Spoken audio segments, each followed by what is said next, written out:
Hi, Founder fans, Jason here, and today we are continuing our discussion about the delegates to the First Continental Congress.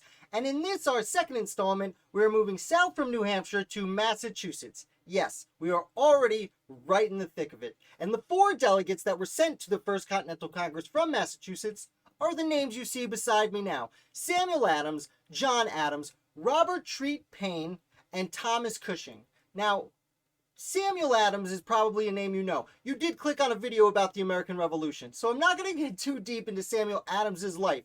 Suffice to say, for about a decade leading up to the First Continental Congress, Sam Adams had been causing a little bit of rabble-rousing and been a little bit of a thorn in the side of both the royal government and the colonial government. Now, although people were at the First Continental Congress, the other colonies, the other delegates were also very upset about what was happening. Sam Adams had already been involved with a Tea Party and a Boston Massacre. Although I shouldn't say he was involved with the massacre, but he was definitely involved with the fallout from the massacre. And the other delegates were not exactly thrilled for some of the things going on in Boston. So Sam Adams showed up with his three lawyers: John Adams, Robert Treat Paine, and Thomas Cushing. Now, John Adams is also a name you probably know. He was the second president of the United States.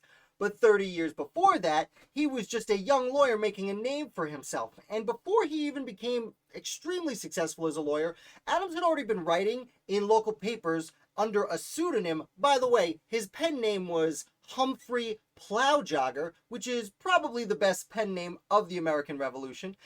But back to the story, Humphrey Plowjogger over here had been writing anonymously in many local papers in Massachusetts about the issues coming on with Parliament, especially during the Stamp Act crisis. And he becomes kind of well known as a patriot and a little bit of a rebel before the war takes off. Now, he ends up becoming arguably the most successful lawyer in Boston, and that's why, after the Boston Massacre happens, well, Sam Adams wants to prove to the world that the Americans aren't just country bumpkins. They are just like Europeans. They should be taken seriously and they deserve rights.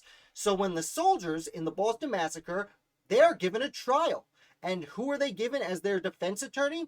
Well, the best lawyer in Massachusetts, John Adams. And John Adams essentially gets them off the hook. Now, they are primarily convicted of the crime, but their punishments are not as severe as you might expect for someone convicted of a massacre. And John Adams does an amazing job arguing that, well, these soldiers were there and they were under attack, and if you attack a soldier, they're probably going to do some soldiering. And everyone seemed to understand that. Now, these other two names are the ones that are not quite so familiar to people.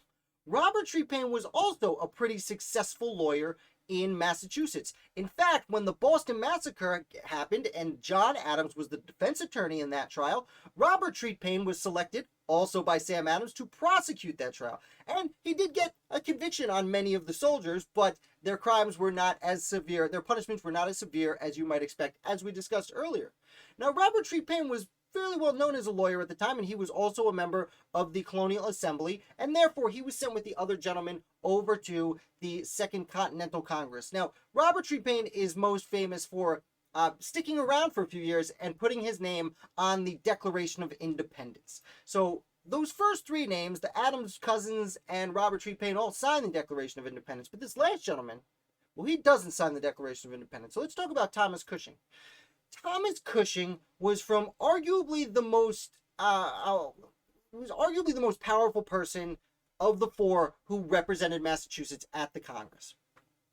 Cushing had spent about a decade as Speaker of the House of the Colonial Assembly, and as such, while tensions were raising through the late 1760s, Thomas Cushing was the one sending letters back and forth to certain notable people. He was stuck in the middle between the angry Assembly and the colonial government and Parliament.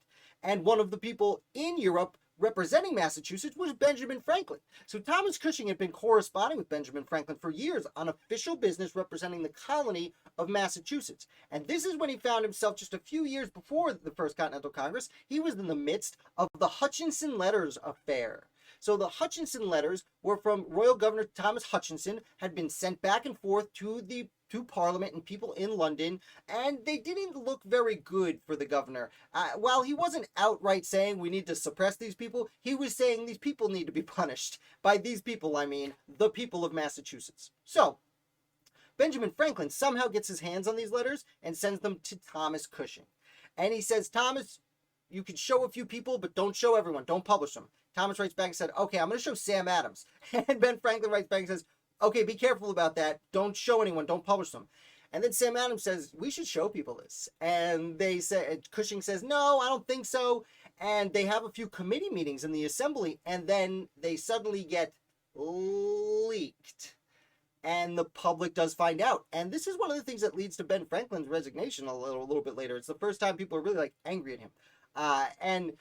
When I say people, London is like really upset with Franklin for getting these letters out, although it takes a while for them to find out who did it. And actually, there's almost a duel between two other guys who weren't even involved because they were blaming each other. It was a big deal. It's also one of the things that led to the resignation or the recall of Thomas Hutchinson and his replacement with General Thomas Gage, which ends up making things a little more tense than they already were.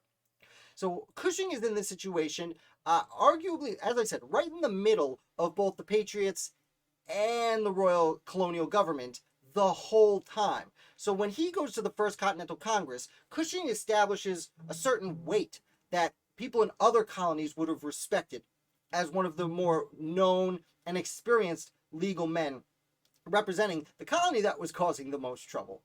So they show up. As I said, Cushing would not sign the Declaration of Independence. He would go to the Second Continental Congress, but he was really firmly against independence, as were many people at the First and Second Continental Congresses. And he would actually be replaced in December of 1775 by Elbridge Gerry, who goes on to about 30 or 40 years of being an extraordinarily important American founder. I do want to note, although we were focusing on the First Continental Congress, a lot of people would call Cushing a loyalist because of this decision, but no, he would end up serving in the state government for a while after that. He helped write Massachusetts' two constitutions, but the first one that was approved.